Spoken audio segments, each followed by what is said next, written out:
So, good afternoon, good morning. It's still technically good morning. Good morning, people. My name is David Hyman. I am president of the Center for Technology and Workforce Solutions.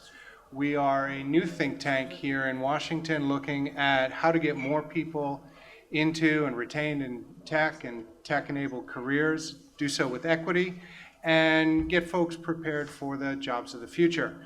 And I will be your moderator today for this panel.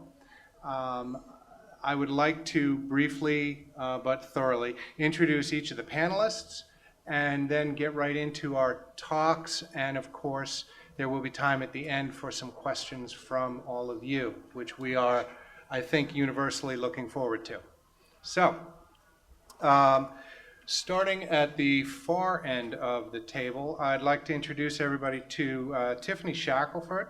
She serves as both Chief Strategic Officer and Director of Communications for the National Governors Association, working with a variety of the organization's stakeholders, including governors and their staff, to implement effective strategies.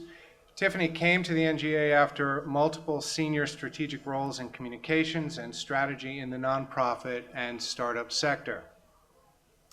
To her right is Dr. Shawn DuBravac. He is the author of the New York Times bestseller, Digital Destiny: How the New Age of Data Will Transform the Way We Work, Live, and Communicate. A very good read. Which explores how the world's mass adoption of digital technologies portends the beginning of a new era for humanity in the realms of business, healthcare, finance, transportation, and culture. Shawn's also the president and CEO of Avrio Institute, a research institute focused on emerging technologies and their impact on diverse industries.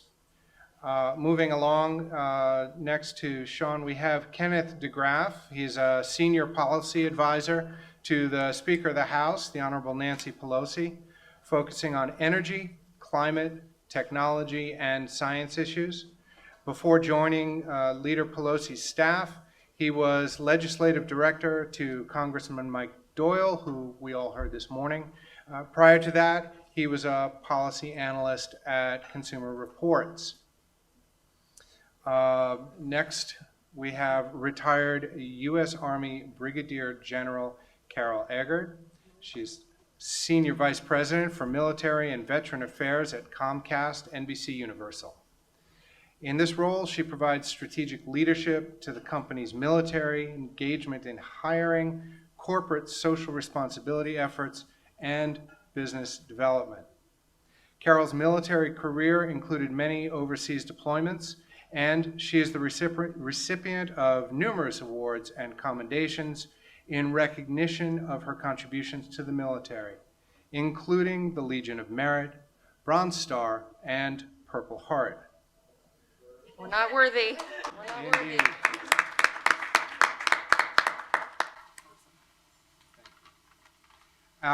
And last, but certainly not least, we have Liz Shuler.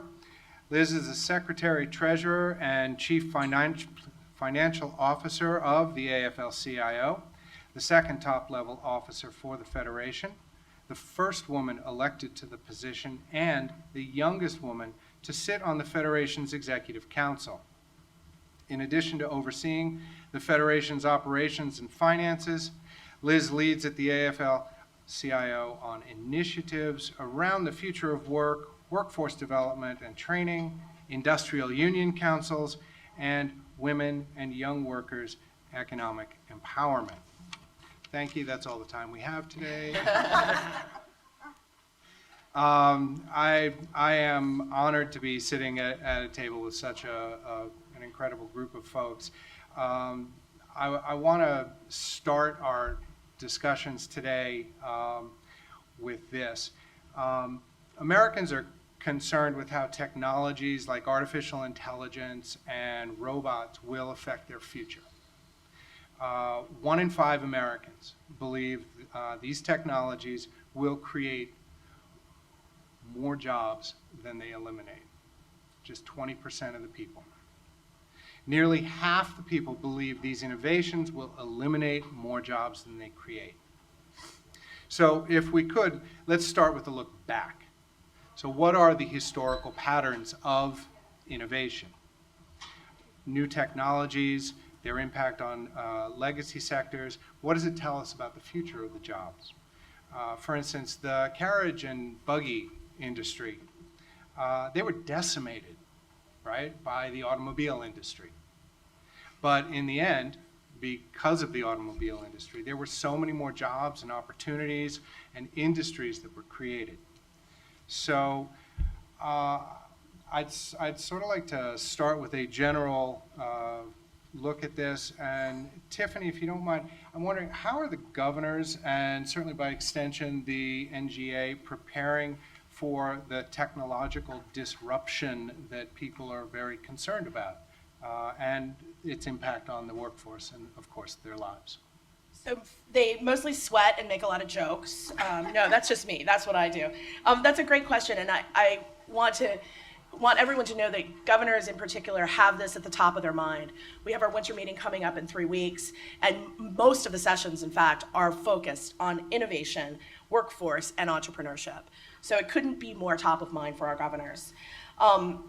In addition, our organization, and we are the trade association that supports all 55 governors of the states and territories, just can't forget our territories. And one of the things that we as an organization are shifting to is a very innovative approach to how we think about policy. We use an iterative, agile approach for everything. We use design-based thinking to get to there. And we also are not afraid to fail, because we understand that in order to innovate properly, that's always part of the conversation. And we try to bring this thinking to governors' offices every day, particularly with our newly elected 20 plus. And this isn't new for us, actually. We've been dealing with the idea of innovating while governing at the same time for many years. Now that's a challenge, obviously, as you can imagine. You've got to think about the jobs of today while thinking about the jobs of the future. You've got to assure those left behind that everything is going to be okay while trying to figure out what the future is going to bring. Our previous chair, former Governor Sandoval of Nevada, used chairmanship to highlight innovations coming to energy and transportation, for instance. Autonomous vehicles, robotics, and how that will impact jobs in the states. And in 2017, we launched the association's first Emerging Issues and Technologies Policy Practice. We call it NGA Future. Kind of obvious, I suppose, but that's it. It's a permanent office, and we're really, all that my colleague Tim, who's right here, say hi, does is really help governors think through disruption, technology, innovation, and what that is going to do to their states in the immediate future. Our current chair, the governor of Montana, Steve Bullock, is using his chairmanship to focus on good jobs for all Americans. And that weaves together questions around rural economic opportunity, equal access to jobs, and also, of course, the future of work, and what that really looks like, particularly for Americans who perhaps were forgotten and are not on the coast. I'd also say, just finally, that NGA really advises governors on the way they staff for this challenge. We encourage governors to set up offices of innovation or infuse innovative and entrepreneurial thinking throughout their cabinets. In the last year or so, we've seen a few governors kind of get on board with this. Governor Murphy in New Jersey appointed a chief innovation officer. And the new governor of Maine, Governor Joyce Mills, apparently in a Kerouac fantasy, also put together of an Office of Innovation and the Future. So we're very excited to see that. We're also, really, again, encouraging governors. You can't just say, innovate all over the state. That's not going to work. That's not going to be effective. But think about how you can create smaller startups, create smaller pockets of innovation within the state that can really work, and what that works. Almost niche innovation, if you will. Find out where you are. One last example, and then I'll zip it up, is in Nevada, they needed to get past just being gaming and mining for their economy. They figured out that there was geothermal opportunities. Now they've got deals with Poland, with Queensland, Australia, with their innovative geothermal technology. So really thinking about where you can innovate in the smartest ways, in quick ways. Liz, what role can the unions play in helping working people manage these effects that are sure to come? Well, I want to thank David, and of course, it's so great to be here with this panel because I think this is what we need more of is diverse viewpoints and robust conversation, including having a worker perspective, which often we don't include when we're talking about the future of work, which is kind of ironic, right? That you would think you would want to know from a working person's point of view how this is going to land. And we do represent 12.5 million working men and women in the country across all sectors of the economy. I don't know if folks in the audience have much experience with unions. Can I see a show of hands if anyone? Okay, probably someone in your family or maybe yourselves. I don't take that for granted anymore because unfortunately, as we know, unions have been in decline in the private sector as of late, but we think there is no more robust a time for people to come together in this economy and have a voice in how these changes are going to take place. And if you think about the disruption that we're expecting, there's a lot of fear out there among working people. We can't deny that. The stories that you hear about and that you read about are all about robots taking our jobs, right? So I think our job as a labor movement is really to think about how we prepare people, both educationally speaking. I know training and skills development we think is a primary role that the labor movement can play in this shift, but also on the policy side, because we know that technology isn't inherently good or bad. It's what we choose to do with it and how we choose to deploy it, right? And the policy decisions that we make as a country as to how that gets implemented. So we think the labor movement will have a robust role to play in that policy arena because we know that a lot of people could get very, very wealthy in terms of how technology is used and deployed. But how are we going to make sure that we're sharing the benefits of technology throughout our society and with work and along with the working people who are helping to create that wealth? So that's on the policy side, and certainly collective bargaining is the tool we use now with the labor movement, where employers and workers come together and sit across the table and talk about, okay, how exactly should technology be used in our work environment, and in terms of the profits that come about from it and the productivity that you see gained.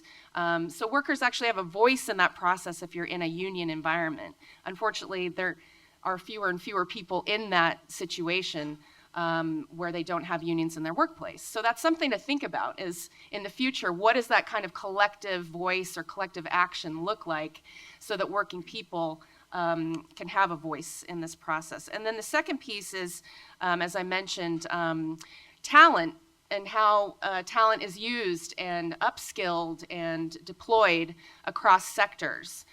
We think it'll be very fluid in the future, right? There's no longer someone just training to be a particular job, showing up in one location for 30 years and then retiring, right? So we think the labor movement has great experience in being that sort of portable source for skills as well as benefits, so that if employers want to come together in a particular sector, want to invest in their talent and upskilling, that the labor movement can play a role in it because we've been doing it for over 100 years and have great examples with apprenticeship and the way talent can be deployed in a particular industry. Fabulous. Thank you. I think we're going to come back to the concept of training, upskilling, portability of skills, et cetera. But I wanted to, we've heard a little bit from the workforce angle, we've heard a little bit from the state side. Kenneth, is Congress looking into these issues? And has this been done before? So thank you, and thank you, David, for spearheading this panel, and thanks to everyone else for being here too. I brought with me a copy of a report from Congress from the Joint Economic Committee on a hearing from a report on automation and its impact on the economy and the workforce. Anybody want to guess the year this report was written? Just guess some years if you want. 1955. right? The report's fascinating because it actually just goes into great detail about the kind of jobs that we're going to get lost over the last 64 years, the kind of jobs that were going to be created in this economy, what we needed to do to prevent the worst kinds of harms, job training, making sure that communities aren't negatively affected. It talks about the danger, about the shortage of scientists and skilled labor, and what we need to do to prevent that. But there's a fascinating quote in here, and I wanted to read it so we can talk about this on the panel today. There was a quote that they recognize that some people are going to get screwed over by a transition, right? And that some businesses were so busy as to be, quote, unaware of their responsibility for helping to solve the problems of the person who finds their skills obsoleted overnight. They go into automation's impact on rural communities and small towns, and they say, quote, happily, this indifference to personal hardships was not widespread in the business community. Think about that 64 years ago and where we are today, where work is not valued, home health aides are paid minimum wage, where we live in a society where families are living paycheck to paycheck, and the richest 1% just got a huge tax cut, 83% of which of the $1.5 trillion was given to the richest 1%, right? So how have we spent our money in the past 2 years? Are we setting ourselves up for success for the future, or are we making the right investments that we need to make in our people, in our infrastructure, and in our education systems? Are we doing those things? Are we ready for the future? I would posit that we are not. I would welcome to people challenging that. But I do want to talk about what we're doing going forward. I encourage people to take a look at A Better Deal, Tools for the 21st Century. House Democrats put together this and I won't go into huge detail about it now, but we can maybe talk about it a little bit later. We have some big ideas for how we need to invest in our people, our workforce, and our infrastructure, and change some of the big incentives that have, I think, driven the business economy in ways that have been hurtful to working families, right? So there's an emphasis on short-term profits, not on long-term growth.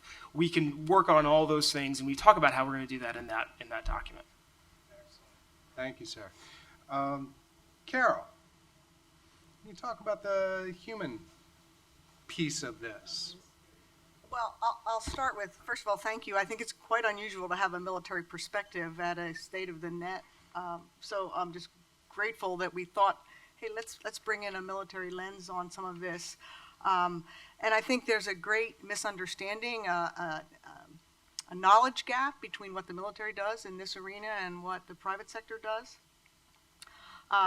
The military faces the same challenges that any organization does with acquiring talent. However, it's our national security is at risk if we can't meet those demands now that we have an all-volunteer force. And the military missions have increased in frequency and in complexity and in technological requirements that I think we still have a narrative of tanks on the battlefield and tents and infantry marches across the Fulda Gap, and that is no longer the narrative. And then that creates an issue that we're missing an entire talent pool that's out there as we transition from military service. And about 250,000 transition a year. And if you think about the demographics and some of the things we're looking for in our civilian workforce, the military is already doing it. It's a multi-generational workforce. Requires everyone to be very innovative, technologically educated, and knowledgeable. We have something called new equipment training that is just standard. Who has the biggest budget? Don't yell at me. But it's the DoD, and of course they're always increasing their level of technology, and so individuals who serve have to be a knowledge workforce. But I think when they get out, we're missing a lot of talent because less than 1% serve, and so therefore there is a knowledge gap or a civ-mil divide, and so when we get to the private sector, how many of you are actually seeking out that talent and understanding what that talent brings to the workforce? So I think if I would say anything, it's that let's look at military talent. I don't know if you're aware that as we have an all-volunteer force, less than about 71% of 17 to 24-year-olds do not qualify for the military. They cannot enter the all-volunteer force. So what does that mean? It's due to health, physical fitness, education, and criminal or moral violations. So when you do get somebody out of the military, you're getting the best of the best that was able to get in. But if we don't know that, we're thinking people joined the military because they had no other option. And you've got the forever GI Bill, so this is a highly educated workforce. I got my PhD using the GI Bill, and that's not uncommon. But unless our civilian workforce understands that. So that's what it means for all of us in the room. Let's look at that talent. And I'm proud of Comcast that they started a team. I have a team of 8 folks reporting to the president because they knew they needed that talent, and they needed somebody who understood the military to be able to access that talent. And to be able, the greatest challenge though is not accessing the talent. It's educating our civilian managers, hiring managers, supervisors on what that talent brings. How many of you have ever hired a military veteran? So not a lot, not overwhelming. Because if we don't understand what we're looking at, we're not going to hire. So thank you for letting me bring that perspective. I think it definitely impacts the workforce of the future. I think the military is quiet about the fact that they are the workforce of the future as demanded by the all-volunteer force. But unless our civilian private sector understands that, we won't be bringing those skills to our workforce. In our next block of discussion, we're going to be talking about skills, and I'm going to come back to you in terms of how the military assesses skills. But before we get there, I wanted to turn to Shawn for a moment and sort of get a doctoral perspective in terms of the timeline of things. We hear, oh, the robots are coming to take us away, at least our jobs. And what's the timeline here? What are we looking at? So, Carol, you've convinced me we should all be hiring military. You did a wonderful job. So, by show of hands, May I just interrupt? I would say, I'm not asking you to hire military, please interview. We have found that those who interview have a higher propensity to get an offer, but we can't beat the challenge of interviewing. Get them in the So that's door. all I'm asking. Well, you've convinced me. You've done a very good job. So, how many of you have ridden in a driverless Uber or driverless Lyft? Show of hands. A couple. One. Okay, 1, 2. So, how many people were in that car when you got in that car? So there's the way they're doing it, right, is they have a driver and they have an engineer. And so this is I think one of the things as we think about the transition through technological evolutions that we miss when we think about jobs.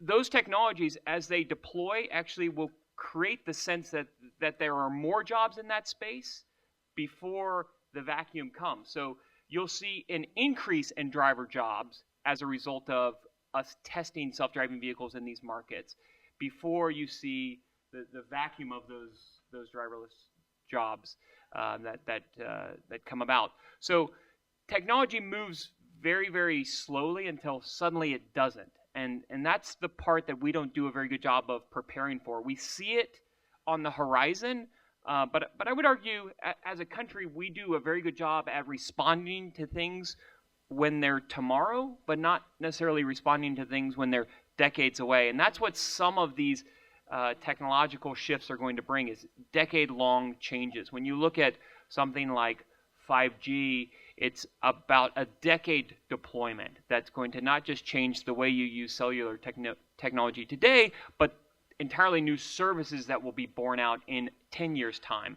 And it's the same with the case with automation is it percolates and it shows up in small places before inevitably it comes to all of us. And I think that most industries don't recognize the impact that it will have on them. So if you take, for example, I took some executives in broadcast around and showed them robot delivery systems. And they say, well, robot delivery systems don't impact my job. We broadcast radio. We don't need to worry about physically delivering goods.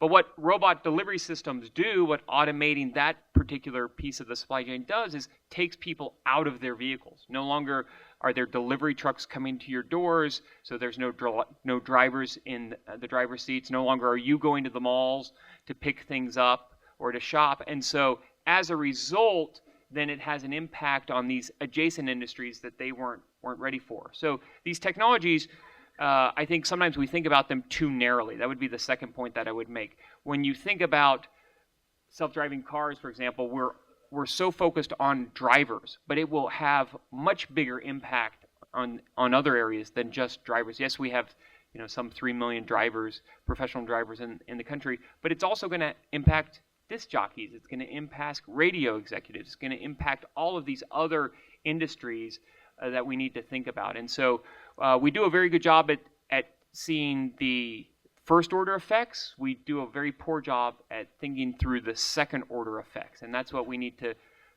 start thinking about.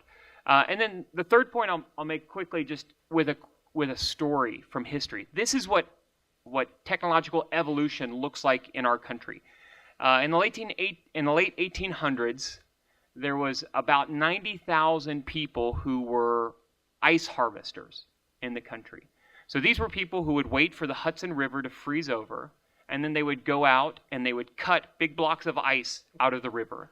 And if you look at old photos from the late 1800s of the Hudson River, you will see that running up and down both sides are warehouses. We would cut ice out of the frozen river, we would store it in the warehouse, and we would wait 6 months until it got really hot in New York City, and then we would truck this ice into New York City and sell it.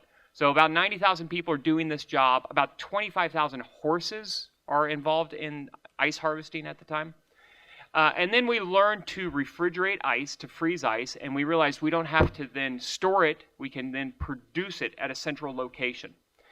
And so we start to make that transition. And then later on, we realized we don't need to just produce it at a local facility, but we can do it in our own homes. So Frigidaire, GE, other companies like that started to introduce the ability to make ice in your own home.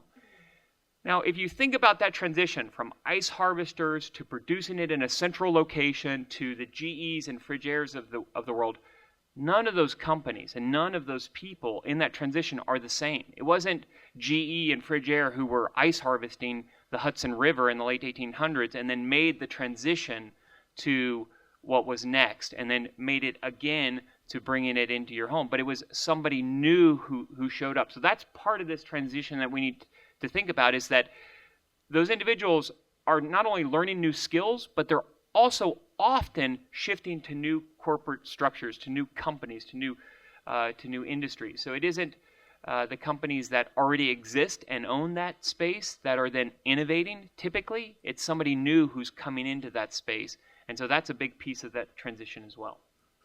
It's interesting that you shape that in terms of transitions, because our next look here is really a conversation around the skills needed to make the transition to that economy. And before I dive deeply into that, I would say I find it fascinating that so many people, Kenneth, I think it was you that mentioned people are living paycheck to paycheck. That's 75% of our workforce are working paycheck to paycheck. We should be ashamed of that. Yeah. We should be ashamed of that.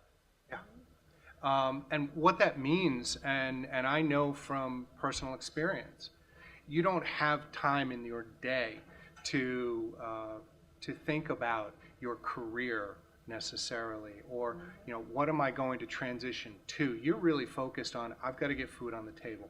So we've got that, and then we have this idea that there's something coming in 20 years. And as Shawn was saying, it's really hard for people to wrap their heads around something that is so off in the future, it doesn't affect me yet. And I know that at the Center for Technology and Workforce Solutions, we're trying to keep a 5-year window and really looking at what's happening now and in the next 5 years, something that we people can wrap our heads around and really understand and feel a little more. So in terms of skills, we're looking at this back and forth of skills versus degree.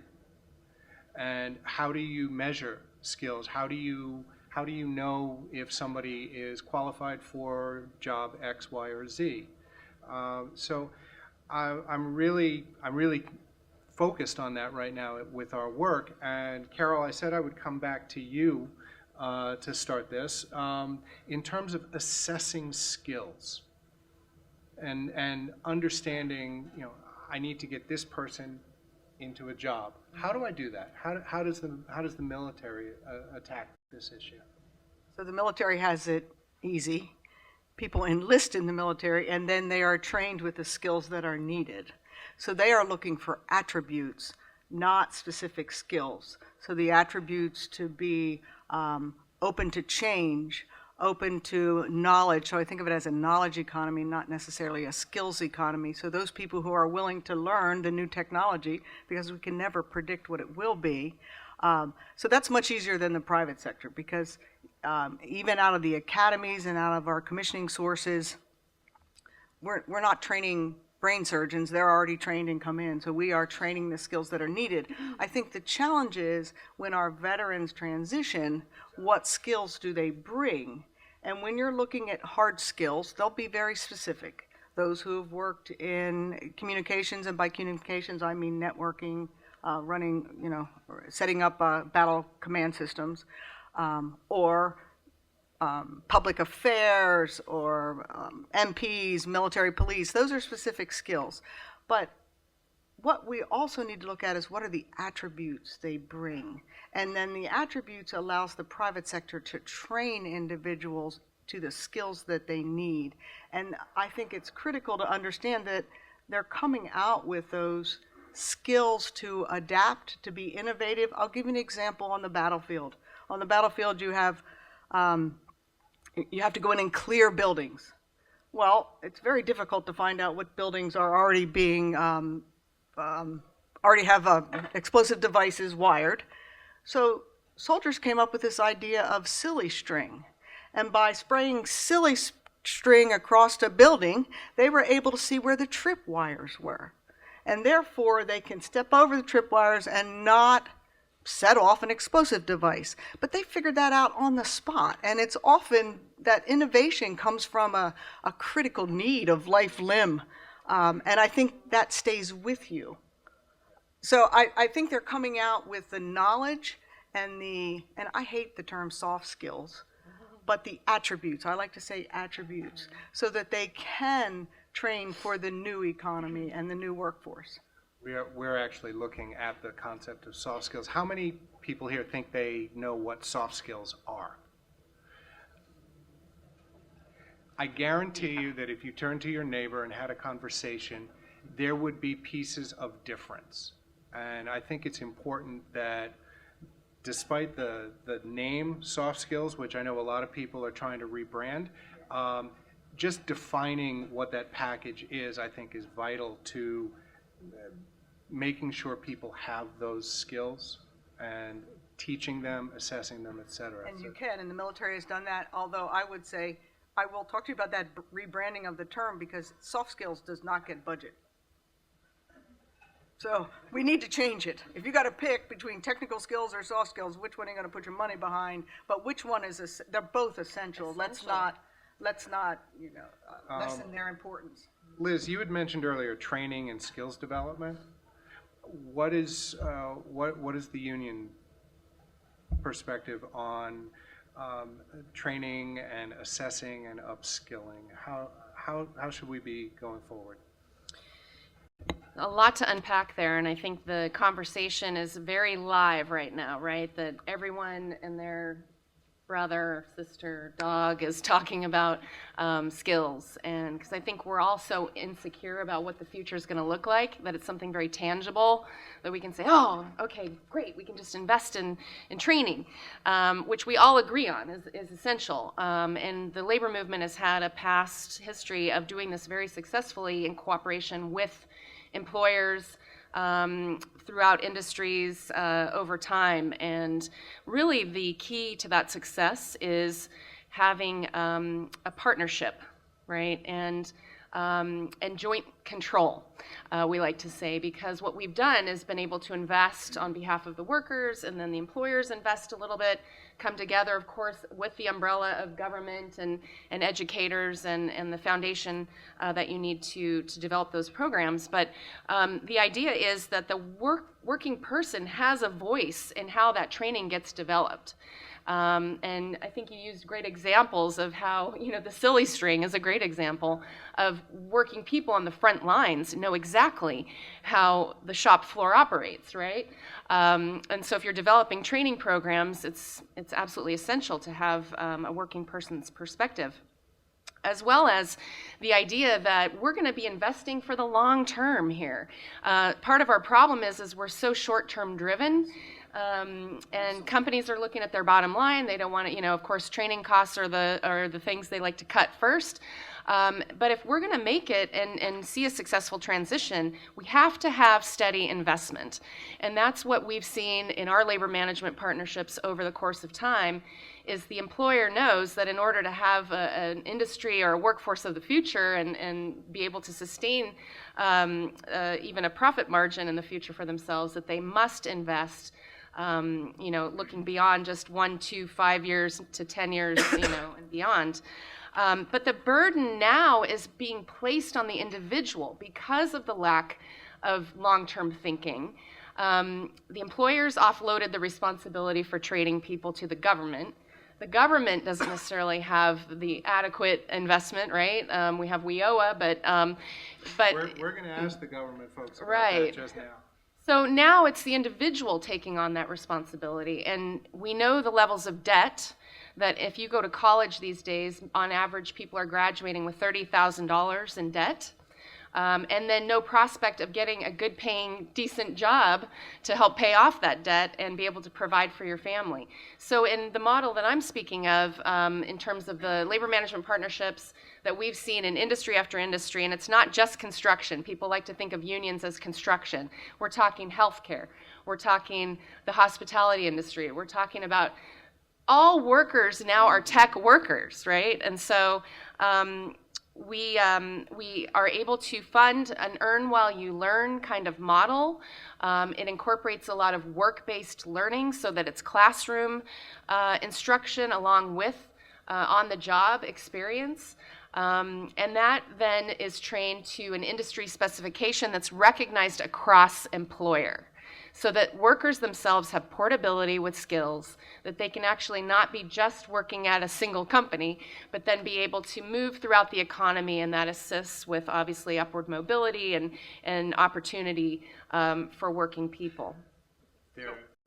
Yeah, Shawn. I mean, David, I think one of the things we miss, though, when we think about reskilling and upskilling is that it isn't a series of skills that can be taught in a single setting and then passed forward. So as we automate routine tasks, we're left with non-routine tasks and non-routine environments. You look at like military applications that Carol could speak to, that's a lot of non-routine tasks and non-routine environments. And that's where you get some of that innovation, is because you're dealing with these non-routine environments that you can't just take in a single way and train somebody to do in a single way, and then you can run everybody through that course and send them on their way. I think it's one of the reasons why you've seen such an increase in apprenticeships over the last couple of years, and because it's a way of gaining that on-the-job training in a world where we're automating the routine tasks and we're left with these non-routine environments.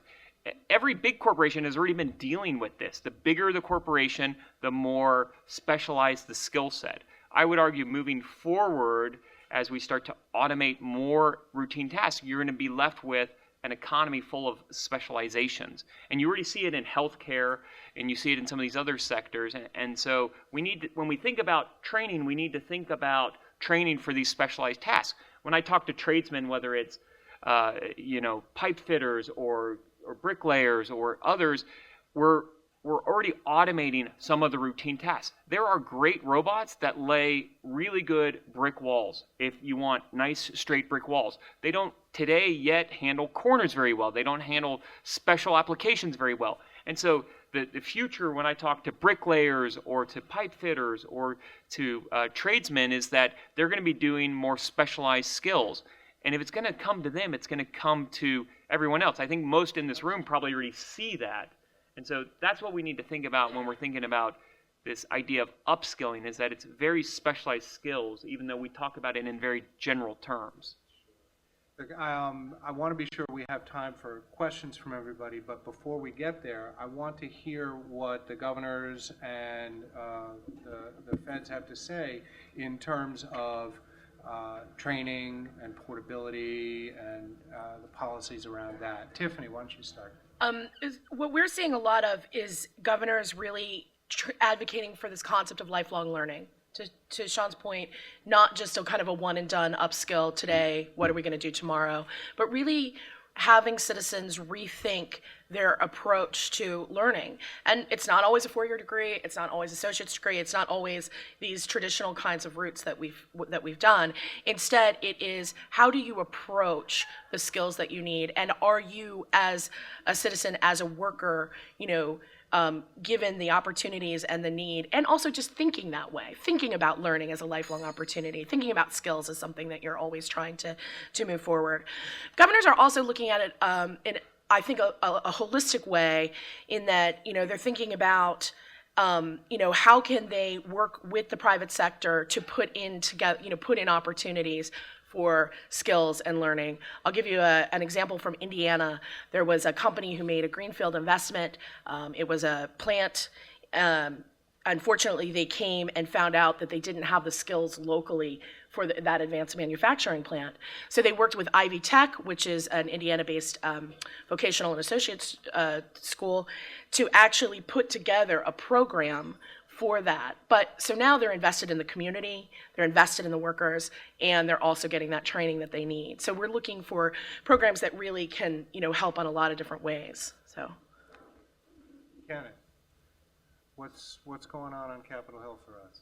Well, I think it's early to say what our long-term agenda is going to be, but I'll just flag something that I saw with respect to Davos last week and the big conference there. I give a lot of credit to them for putting out a report encouraging businesses to reskill workers rather than fire and rehire new, right? But that report showed that only 1/4 of those who are going to lose their jobs due to automation in the coming years can be profitably reskilled by their employer. So what the heck else are we going to expect for the other 3 out of those 4? Right? So we have to really put our time and attention on investing in our worker training and in our infrastructure and in our people. I'm not a pessimist, right? I think we can survive this next transition better than the one that we have already undergone if people demand that we make the investments that we need to make, and recognize that people in America work too damn hard, need to take more vacations, and should be able to enjoy flexible work schedules, portable benefits, and reduced work weeks if they want, so they can have a life and raise their family and actually enjoy this life. These are not. It's wild that that's somehow controversial in this conversation, but we have to do something. We have to rethink how we're going to make this transition, because we're going to be otherwise left with dozens more Rust Belt towns and states chasing short-term hits of jobs like the carrier investment in Indianapolis, which was a complete failure for working families, but great for robots and great for short-term headlines. And unless we respect the difference, and unless we respect long-term capital investments and long-term thinking in our businesses, rather than chasing after short-term quarterly earnings statements. If we can do those things, I'm an optimist about how we can handle this challenge. I have a perspective to bring. So, Department of Defense saves lots of money by reskilling veterans who transition. And you might ask why. It's because if veterans don't have a job when they get out, they have unemployment. So you're talking billions of dollars in unemployment. So you'd like to think they're doing it just to take care of our veterans, but really it's an economic, along with other things, it's an economic decision. So there's incredible reskilling programs with the Department of Labor, with IVMF out of Syracuse University, where we train in highly technical skills. Microsoft Academy has created a transition program, and DoD is underwriting these and promoting this, which is training the new workforce, but it's also out of a need to not have to pay exorbitant amounts of unemployment, which many people might not be aware of that. So there's a great model out there. Thank you for that. So my job just got a whole lot easier because for the next 7 to 10 minutes, all I have to do is point. Questions? Interested in somebody addressing the question of technology constraining jobs so that jobs that used to be interesting are less so, and that things like legal liability drive people to behave within narrow kind of system dictated constraints. Like you, Shawn. Sure. So are we becoming the robots, I think is the question, right? And I mean, I think the piece that you miss on and that some of the panelists have hit on is that there, in any given environment, there ends up being a tremendous amount of innovation and intuition that comes into play. And I think that will continue to be the case for a very long time. So as we think about transitions, the hope is as you automate some of these tasks, it then frees up that installed expertise to then do other things. And I think you definitely see that in healthcare for sure, where you've got people by having some of that information, being able to parlay that to other places and other spaces. Yeah, I'll be on the lookout for some examples of that, but from what we've seen, I agree that the goal here is that the technology actually will free up humans to actually unleash their creativity and potential in new and different ways and get rid of some of the more routine, boring, dirty jobs that nobody wants to do, right? And we're seeing right now, we've got technology introduced in workplaces where humans are working alongside a cobot, for example. I think the idea here is that we're going to be working a lot in teams, and that, again, employees or workers have the ability to have enough of a voice at the table to look at how work processes are designed before they're implemented, and that we have a voice in that process so that we can flag, concerns that might be on the horizon, whether they be legal liability or workplace safety or, whatever the case may be. Because again, the working people that are doing those jobs now are the ones that have the expertise in knowing how those systems operate in a workplace environment. And we have been automating pieces of our workforce for decades. The first digital computer showed up in 1942. The first hard drive showed up in 1956. So for a very long time, we have been automating pieces of that. And in all of our professions, we can think of things that have been automated during our profession that we no longer do, but yet it hasn't resulted in us spending that free time on the beach. We've deployed that in some other meaningful way. I just had an example briefly because you looked for one.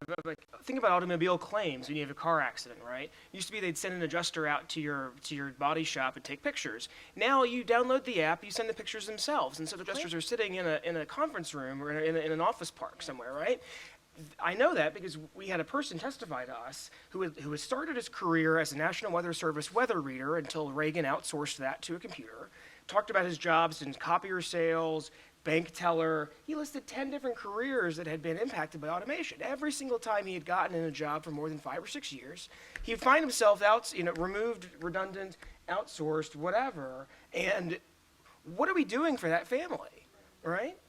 We're causing tons of uncertainty. We're making them move to find the next line of work.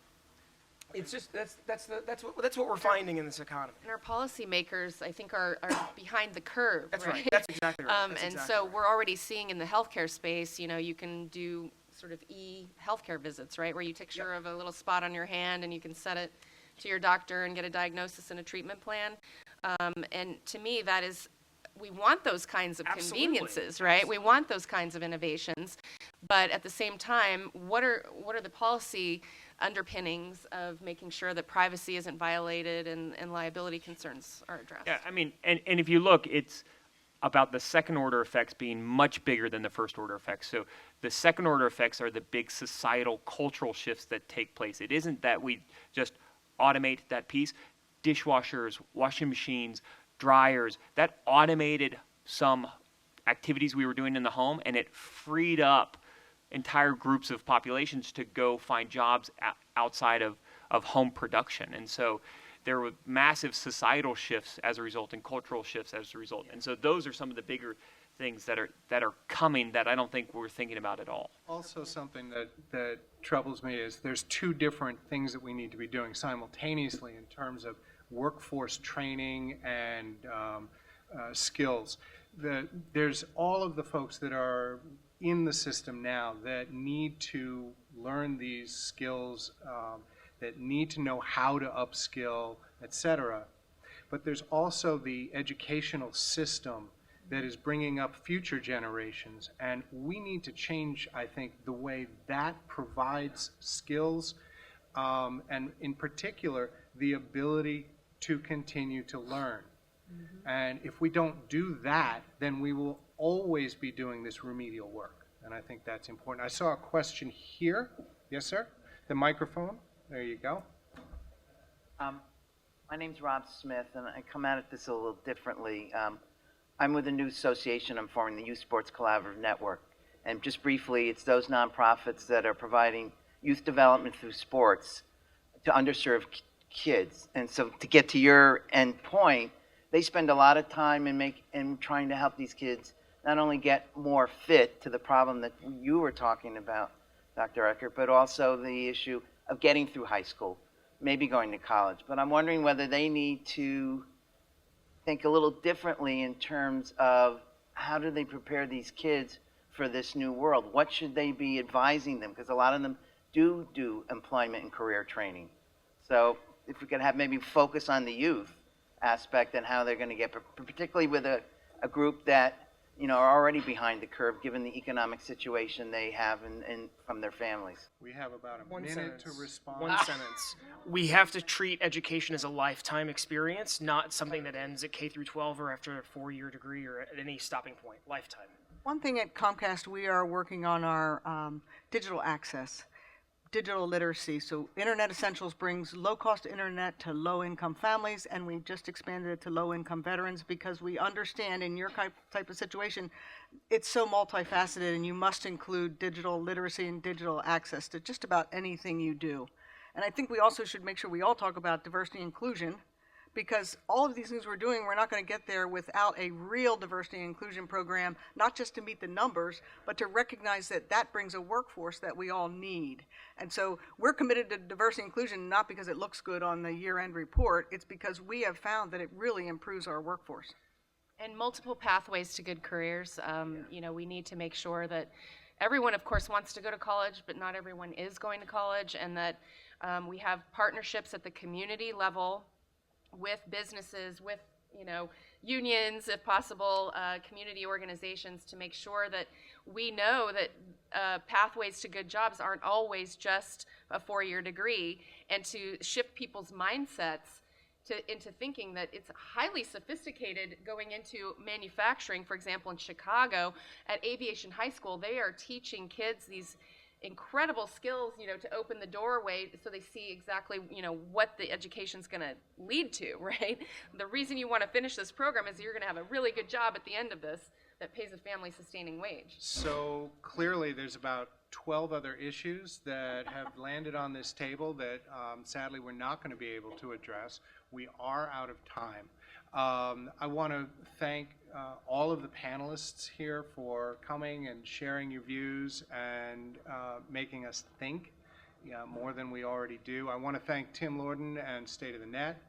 And I've been instructed to inform each and every one of you that you must now go through those doors back there to the big room for the keynote, that this is not your place anymore. Thank you all so much. Really appreciate it. Excellent. Thank you so much. Thank you.